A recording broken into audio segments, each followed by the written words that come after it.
নবীজি সাল্লাল্লাহু আলাইহি ওয়াসাল্লাম চোখ দিয়ে পানি পড়তেছে আর বলতেছেন, হে আবু বকর, আজকে তোমাকে দেওয়ার মতো আমার কোনো জিনিস নাই, আমার কাছে কোনো জিনিস নাই। আজকে তোমার সঙ্গে আমার সফর মদিনা পর্যন্ত হবে না। আপনার আমার নবী সরকারে দো আলম নবী মুহাম্মদুর রাসূলুল্লাহ বলতেছেন, আল্লাহর কাছে বলতেছেন, ওগো আল্লাহ, আজকে আবু বকরকে দেওয়ার মতো আমার কাছে কোনো জিনিস নাই। আজকে আবু বকরকে দেওয়ার মতো আমার কাছে কোনো জিনিস নাই। আজকে আবু বকরের সফর আমার সাথে যেন মদিনা পর্যন্ত নয়, সীমাবদ্ধ থাকবে না, মদিনা পর্যন্ত সীমাবদ্ধ থাকবে না। আমি রাসূল খুশি হইয়া তোমার কাছে আবেদন করলাম, ওগো আল্লাহ, আমার সফর সঙ্গে আবু বকর যেন একবারে জান্নাত পর্যন্ত আমার সঙ্গে থাকে। বলেন না সুবহানাল্লাহ। মায়ার নবী রাহমাতাল লিল আলামিন বললেন, তুমি বসো। আরেকজন সাহাবায়ে কেরামকে বললেন, ও সাহাবী তুমি দাঁড়াও, বলো আজকে বিজয়ের আজান কে দিবে? আরেকজন সাহাবী দাঁড়ায় বলতেছে, ইয়া রাসূলুল্লাহ, ইয়া হাবিবাল্লাহ, আজকে বিজয়ের আজান দিবে ওমর রাদিয়াল্লাহু তাআলা আনহু। আপনি যখন 39 জন মুসলমানকে নিয়ে কালিমার দাওয়াত দিতেন, আপনি কোনোদিন প্রকাশ্য মুসলমানদেরকে দাওয়াত দিতে পারতেন না, প্রকাশ্য কোনো মানুষকে দাওয়াত দিতে পারতেন না। যেই ওমর মুসলমান হয়েছে, মুসলমান হওয়ার পর ওমর রাদিয়াল্লাহু তাআলা আনহু মক্কা নগরীর মধ্যে বলতেছিল, কে আসো, আজকে আসো, আজকে আমরা খোলা ময়দানে আজান দেব, খোলা ময়দানে নামাজ পড়ব, আসো আজকে আমরা প্রকাশ্যে দাওয়াত দেব, আমাদেরকে কেউ কি বাধা দেবে নি? নবী করিম সাল্লাল্লাহু আলাইহি ওয়াসাল্লামের কাছে ওই সাহাবী আরজ করলো, ইয়া রাসূলুল্লাহ, ইয়া হাবিবাল্লাহ, আপনি নিজেই বলেছেন আপনার পরে যদি কোনো নবী হইতো তাহলে ওমর রাদিয়াল্লাহু তাআলা আনহু হইতো। আজকে বিজয়ের আজান ওমর রাদিয়াল্লাহু তাআলা আনহু দিবেন। নবীজি বললেন, তুমি বসো। আরেকজন সাহাবায়ে কেরামকে বললেন, তুমি দাঁড়াও, আজকে বিজয়ের আজান কে দিবে? আরেকজন সাহাবী দাঁড়ায় বলতেছে, ইয়া রাসূলুল্লাহ, ইয়া হাবিবাল্লাহ, আজকে বিজয়ের আজান দিবে উসমান রাদিয়াল্লাহু তাআলা আনহু। বলে কেন? উসমান রাদিয়াল্লাহু তাআলা আনহুর ব্যাপারে আপনি নিজেই বলেছেন দুনিয়ার জমিনের মধ্যে থেকে জান্নাতের সফর সঙ্গে জান্নাতের মধ্যে একজন বন্ধু থাকবে। এর মধ্যে আপনি নিজেই আমাদের কাছে বলেছেন আপনার জান্নাতের মধ্যে বন্ধু থাকবে উসমান রাদিয়াল্লাহু তাআলা আনহু। শুধু উসমান রাদিয়াল্লাহু তাআলা আনহু জান্নাতের মধ্যে আপনার বন্ধু থাকবে না, আবার আপনার দুই মেয়েকে উসমান রাদিয়াল্লাহু তাআলা আনহুর কাছে বিয়ে দিয়েছেন। আজকে বিজয়ের আজান উসমান রাদিয়াল্লাহু তাআলা আনহু দিবে। নবীজি সাল্লাল্লাহু আলাইহি ওয়াসাল্লাম বললেন, তুমি বসো। আরেকজন সাহাবী দাঁড়ায় বলতেছেন, ইয়া রাসূলুল্লাহ, ইয়া হাবিবাল্লাহ, ওগো আল্লাহর রাসূল, আজকে বিজয়ের আজান দিবে হযরত আলী রাদিয়াল্লাহু তাআলা আনহু। কারণ আপনি নিজেই বলেছেন, আনা দারুল হিকমা ওয়া আলিয়ুন বাবুহা। আপনি হলেন আনা দারুল হিকমা ওয়া আলিয়ুন বাবুহা, আপনি হলেন হিকমতের ঘর। আর আলী রাদিয়াল্লাহু নবী সাল্লাল্লাহু আলাইহি ওয়াসাল্লাম قال والله لا يؤمن والله لا يؤمن والله لا يؤمن। নবীজি সাল্লাল্লাহু আলাইহি ওয়াসাল্লাম বলেন, একবার নয়, দুইবার নয়, তিনবার কসম করে বলছেন, ওয়াল্লাহি লা ইউমিন, ওই ব্যক্তি কোনোদিন মুমিন হতে পারবে না। যেই ব্যক্তি একবার নয়, দুইবার নয়, নবীজি তিনবার কসম খেয়ে বলছেন, যেই ব্যক্তির দ্বারা তার প্রতিবেশী কষ্ট পায়, যেই মুমিনের দ্বারা যদি তার কোনো প্রতিবেশী কষ্ট পায়, আল্লাহর নবী হাদিসের মধ্যে বলেন ওই ব্যক্তি কোনোদিন প্রকৃত মুমিন হতে পারবে না। আপনার আমার সমাজের মধ্যে এমনও মানুষ আছে, এমনও হাজি সাহেব আছে, হজ করে আসে, আবার 5 ওয়াক্ত নামাজ পড়ে, কিন্তু 5 ওয়াক্ত নামাজ পড়ার পর, হজ করার পরও তার প্রতিবেশীকে কষ্ট দেয়। আল্লাহর নবী হাদিসের মধ্যে বলেন, যারা তার প্রতিবেশীকে কষ্ট দেয় এবং যার দ্বারাতে তার প্রতিবেশী কষ্ট পায়, ওই ব্যক্তিকে আল্লাহ পাক রব্বুল আলামিন প্রকৃত আল্লাহর রাসূল প্রকৃত মুমিন বলেন না। প্রকৃত মুমিন হতে হবে, প্রকৃত ঈমানদার হতে হবে। যদি আপনি আমি প্রকৃত ঈমানদার হতে পারি, আল্লাহর রাসূল বলেন, হাদিসের মধ্যে ঘোষণা দেন, আল্লাহ পাক রব্বুল আলামিন ওই সমস্ত ব্যক্তিদেরকে জান্নাতুল ফেরদাউস দান করবেন। নবীজি সাল্লাল্লাহু আলাইহি ওয়াসাল্লাম হাদিসের মধ্যে বলেন, আল মুসলিমু মান সালিমাল মুসলিমুনা মিন লিসানিহি ওয়া ইয়াদিহি, প্রকৃত ঈমানদার হচ্ছে, প্রকৃত মুসলমান হচ্ছে ওই ব্যক্তি যেই ব্যক্তির হাত ও জবান থেকে তার প্রতিবেশী নিরাপদ থাকে, যেই ব্যক্তির হাত ও জবান থেকে অন্য মুসলমান নিরাপদ থাকে। আল্লাহ তো কোরআনের মধ্যে বলছেন, নিশ্চয়ই যারা ঈমান আনবে, ইন্নাল্লাযীনা আমানু ওয়া আমিলুস সালিহাত, নিশ্চয়ই যারা ঈমান আনবে, আল্লাহ পাক রব্বুল আলামিন বলছেন ওয়া আমিলুস সালিহাত, এবং যারা নেক আমল করবে। আল্লাহর রাসূল হাদিসের মধ্যে বলেন, আল্লাহ পাক রব্বুল আলামিন কোরআনের মধ্যে বলেন, ওই ব্যক্তির স্থান হলো জান্নাতুল ফেরদাউস। আপনার আমার নবী সরকারে দু আলম নবী মুহাম্মদুর রাসূলুল্লাহ সাল্লাল্লাহু আলাইহি ওয়াসাল্লাম হাদিসের মধ্যে বলেন, যার ভিতরে তিনটা গুণ থাকবে, আল্লাহর নবী হাদিসের মধ্যে বলেন, ওই ব্যক্তি ইমানের দ্বিগুণ স্বাদ পাইবে। এক নম্বর কি?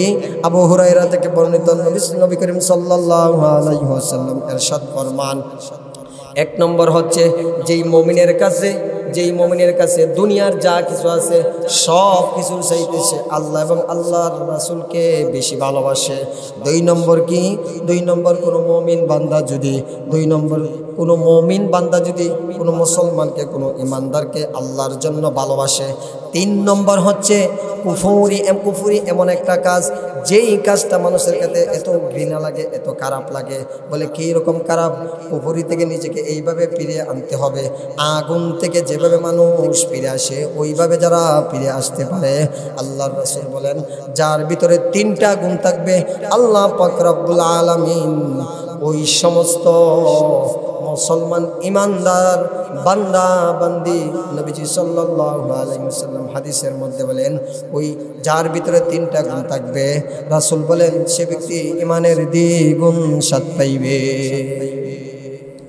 শুধু তাই নয়, নবীজি সাল্লাল্লাহু আলাইহি ওয়াসাল্লাম হাদিসের মধ্যে বলেন, যাকাতু আমাল ঈমান মান রাদিয়া বিল্লাহ রাব্বান ওয়া বিল ইসলামি দীনা ওয়া বিমুহাম্মাদিন নাবিয়্যান ওয়া রাসূলা। নবীজি সাল্লাল্লাহু আলাইহি ওয়াসাল্লাম বললেন, ওই ব্যক্তি ইমানের স্বাদ পেয়েছে, ওই ব্যক্তি ইমানের স্বাদ পেয়েছে। বলে কোন ব্যক্তি? যে ব্যক্তি রব হিসাবে আল্লাহকে পেয়েছে, যে ব্যক্তি দ্বীনকে ইসলাম হিসাবে পেয়েছে, যে ব্যক্তি মুহাম্মদুর রাসূলুল্লাহ সাল্লাল্লাহু আলাইহি ওয়াসাল্লামকে পেয়ে সন্তুষ্ট হয়েছে। ওই তিনটা গুণ, এই যারা আল্লাহকে আল্লাহ হিসাবে পেয়েছে, দ্বীনকে ইসলাম হিসাবে পেয়েছে, মুহাম্মদুর রাসূলুল্লাহ সাল্লাল্লাহু আলাইহি ওয়াসাল্লামকে শ্রেষ্ঠ নবী রাসূল হিসাবে পেয়েছে, আল্লাহর নবী বলেন, ওই ব্যক্তি ইমানের স্বাদ পেয়েছে। এবার আসেন, আল্লাহ পাক রব্বুল আলামিন কোন ধরনের ঈমান ওয়ালাকে জান্নাতুল ফেরদাউস দান করবেন? আপনার আমার নবী বলেন, সরকারে দু আলম নবী মুহাম্মদুর রাসূলুল্লাহ সাল্লাল্লাহু আলাইহি ওয়াসাল্লাম হাদিসের মধ্যে বলেন, যার ঈমান যত মজবুত হবে, যে ব্যক্তি ঈমানের দ্বারা, যে ব্যক্তি ঈমান নিয়ে আল্লাহর বিধানকে পালন করেছে, যার ভিতর ঈমান আছে, ঈমান আনার পরও সে আল্লাহর বিধানকে সবসময় পালন করেছে, যার ভিতরে ঈমান আছে, ঈমান থাকার পরে সে আল্লাহর হুকুমকে যথাসাধ্য অনুযায়ী পালন করেছে, আল্লাহর নবী বলেন, যে ব্যক্তি ঈমানের উপর তাকিয়া সবসময় রবের হুকুমকে প্রাধান্য দিয়েছে, রবের হুকুমকে মানছে, আল্লাহর নবী বলেন, ওই ব্যক্তিকে আল্লাহ পাক রব্বুল আলামিন জান্নাতুল ফেরদাউস দান করবে। হে মুসলমান, ঈমানওয়ালা হতে হবে, ঈমানওয়ালা হতে হবে বেলাল হাবশির মতো, আফ্রিকার জঙ্গলের কালো বিলাল নবীর দরবারে আইসিয়া কালিমা পড়িয়া ইসলাম ধর্ম গ্রহণ করেছে। গ্রহণ করার পর আল্লাহর রাসূল সাল্লাল্লাহু আলাইহি ওয়াসাল্লাম বললেন, বিলাল রাদিয়াল্লাহু তাআলা আনহু এত একজন গরিব সাহাবী ছিলেন, পৃথিবীর মধ্যে গরিব সাহাবী ওনার মতোই কম হয়েছিল। বেলাল হাবশী রাদিয়াল্লাহু তাআলা আনহু কি রকম সাহাবী ছিলেন? বেলাল হাবশী একদিন কি জানি টুট নাড়ায়া পড়তেছেন। উমাইয়া জিজ্ঞেস করে, এরে বিলাল, বেলাল তুমি টুট নাড়ায়া কি পড়তেছো?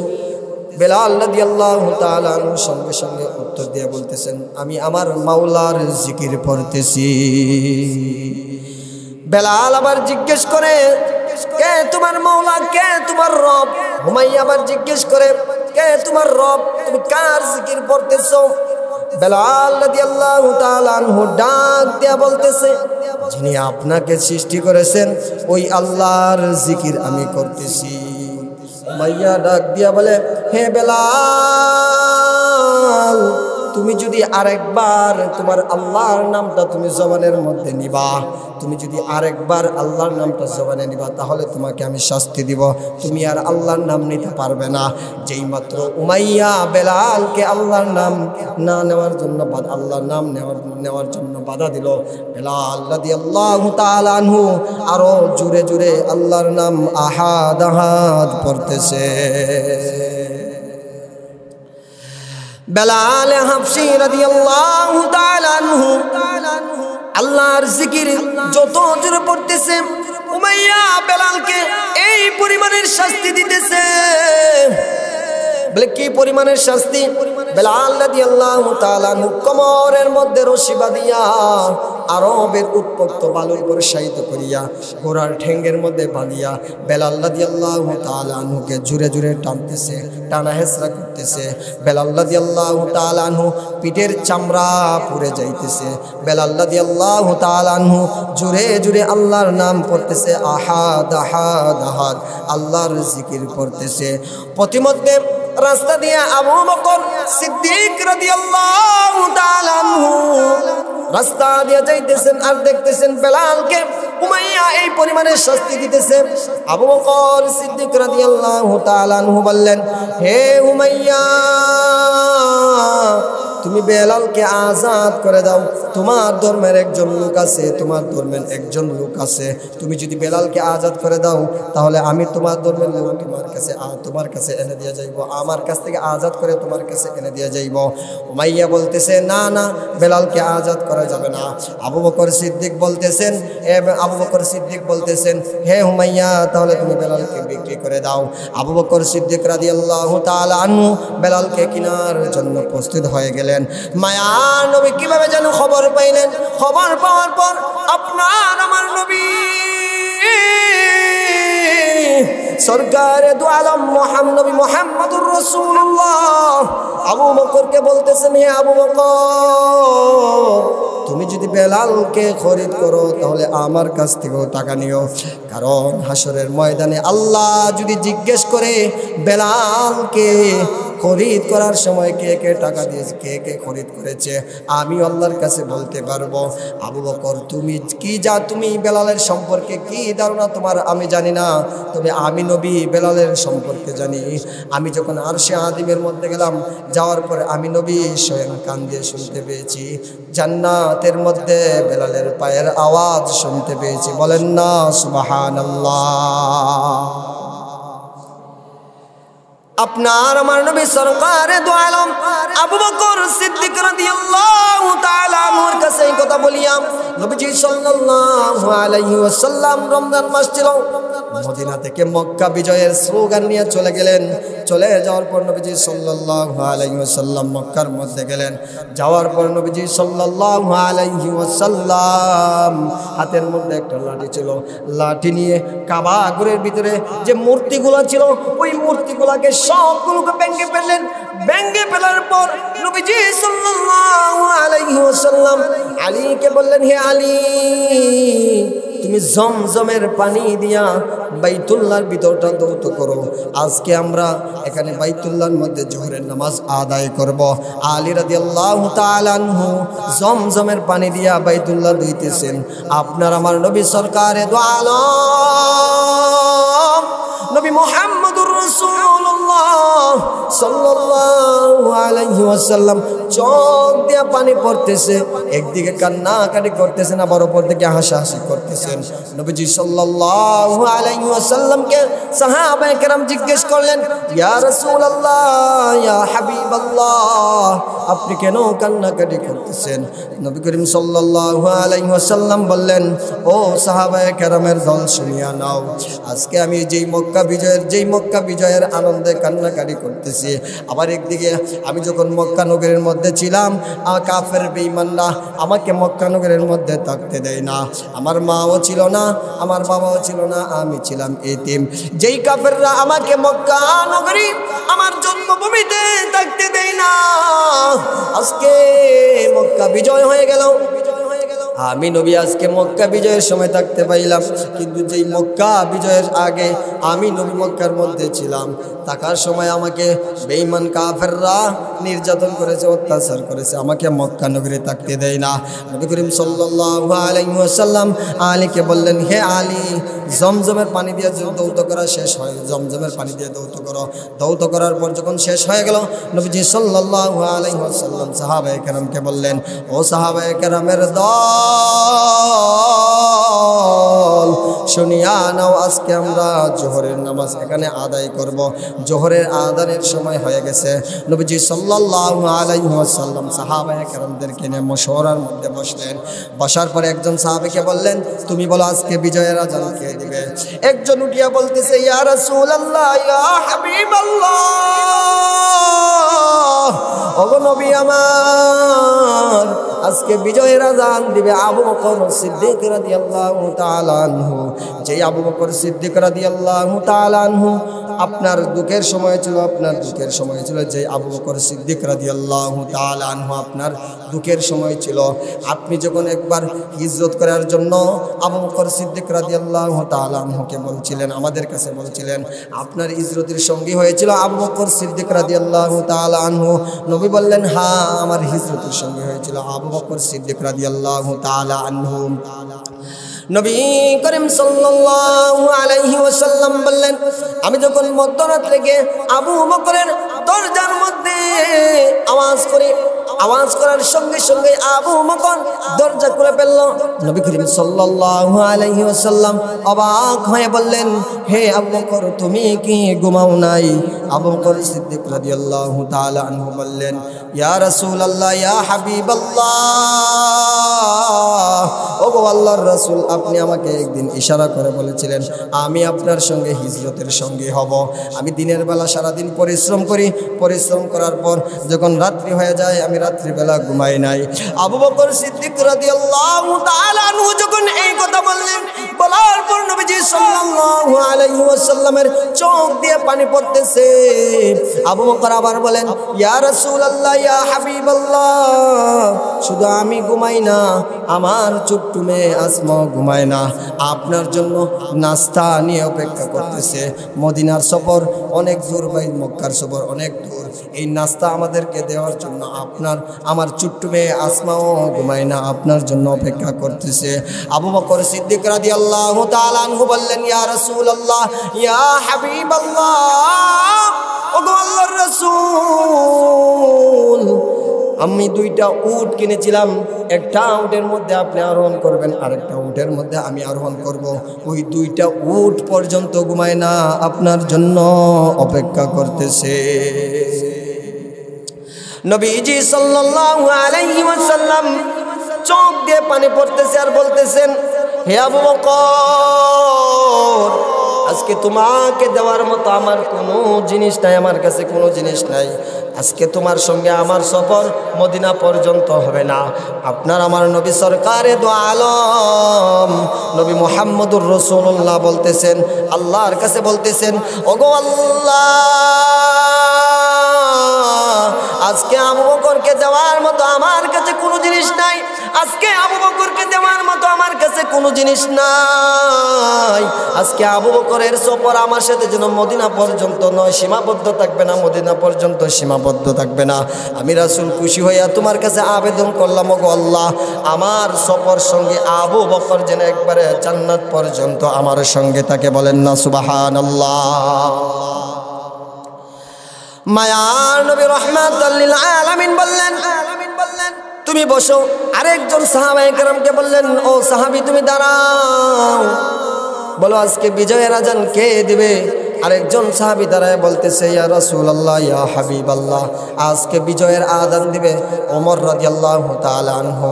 আপনি যখন 39 জন মুসলমানকে নিয়ে কালিমার দাওয়াত দিতেন, আপনি কোনোদিন প্রকাশ্য মুসলমানদেরকে দাওয়াত দিতে পারতেন না, প্রকাশ্য কোনো মানুষকে দাওয়াত দিতে পারতেন না। যেই ওমর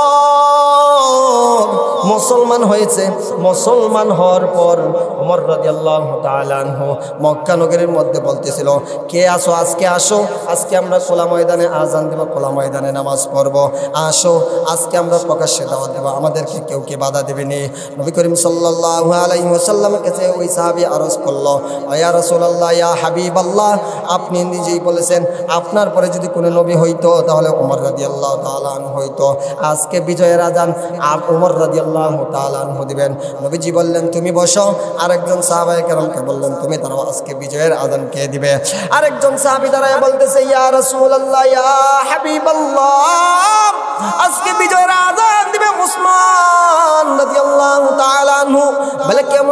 উসমান রাদিয়াল্লাহু তাআলা আনহুর ব্যাপারে আপনি নিজেই বলেছেন দুনিয়ার জমিনের মধ্যে থেকে জান্নাতের সফর সঙ্গে জান্নাতের মধ্যে একজন বন্ধু থাকবে। এর মধ্যে আপনি নিজেই আমাদের কাছে বলেছেন আপনার জান্নাতের মধ্যে বন্ধু থাকবে উসমান রাদিয়াল্লাহু তাআলা আনহু। শুধু উসমান রাদিয়াল্লাহু তাআলা আনহু জান্নাতের মধ্যে আপনার বন্ধু থাকবে না, আবার আপনার দুই মেয়েকে উসমান রাদিয়াল্লাহু তাআলা আনহুর কাছে বিয়ে দিয়েছেন। আজকে বিজয়ের আযান উসমান রাদিয়াল্লাহু তাআলা আনহু দিবে। নবীজি সাল্লাল্লাহু আলাইহি ওয়াসাল্লাম বললেন, তুমি বসো।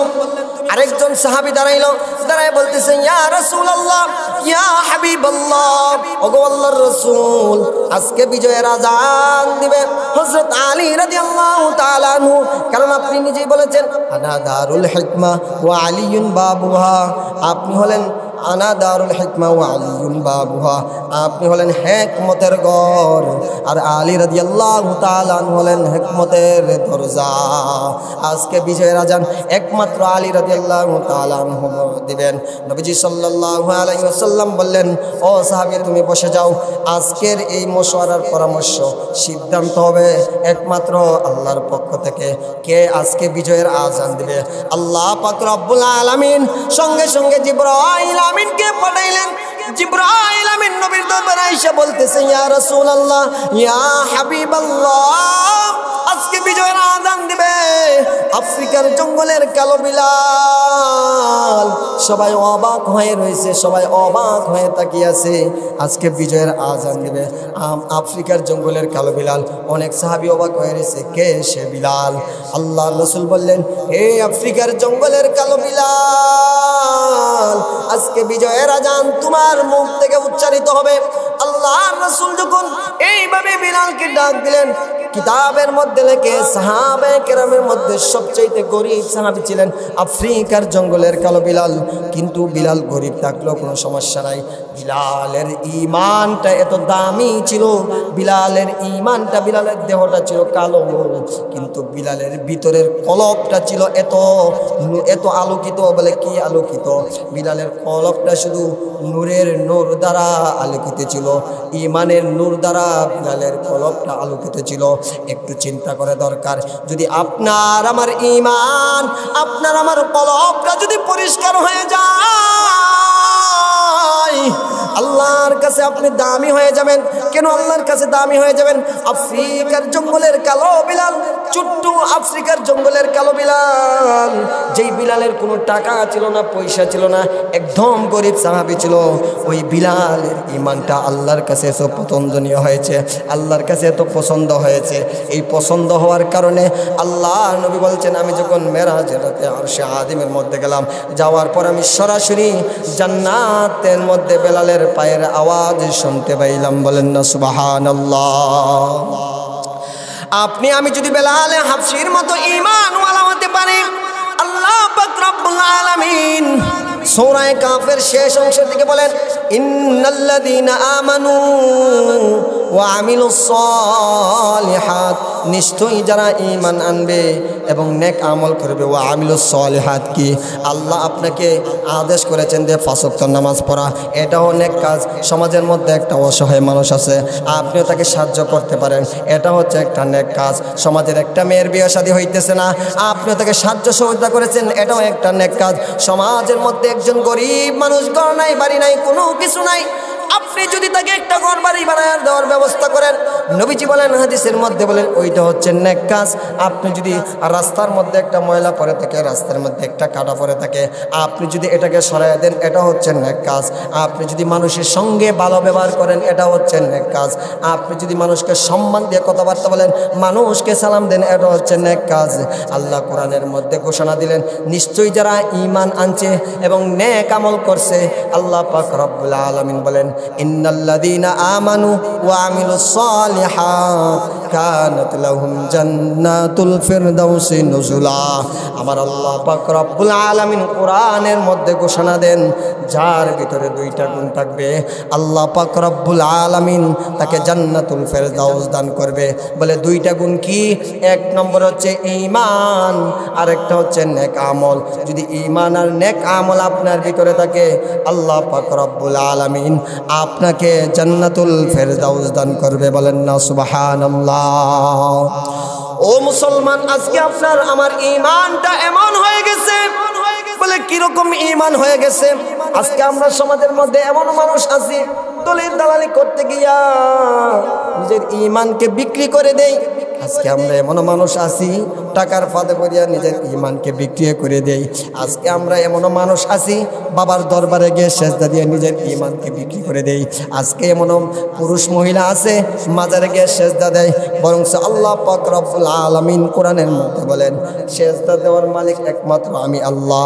আমি আল্লাহ ছাড়া যদি কোনো ব্যক্তি অন্য কাউকে সেজদা দেয়, তাহলে ওই ব্যক্তি শিরিক গুনাহ করবে। আর যে ব্যক্তি শিরিক গুনাহ করবে, আল্লাহর রাসূল হাদিসের মধ্যে স্পষ্ট বলেন, ওই ব্যক্তির কোনোদিন ঈমান থাকবে না। এজন্যই আপনার আমার সমাজের মধ্যে কিছু মানুষ আছে, দেখবেন যেই মানুষগুলো অজস্রে অজাহারে গুনাহ করতে থাকে, বুঝতে পারে না গুনাহ কি জিনিস, বুঝে না। বাবার দরবারে যায়, বাবার নামে মান্নত করে।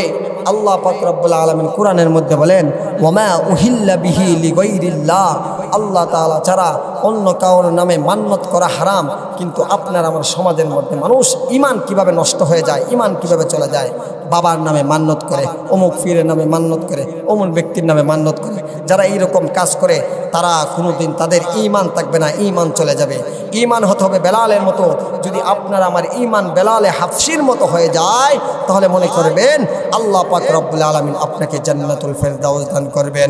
আল্লাহর নবী, বিশ্ব নবী রাহমাতুল লিল আলামিনের আরেকজন সাহাবী ছিল, তার নাম ছিল, ইসলাম ধর্ম গ্রহণ করার আগে তার নাম ছিল উজ্জা।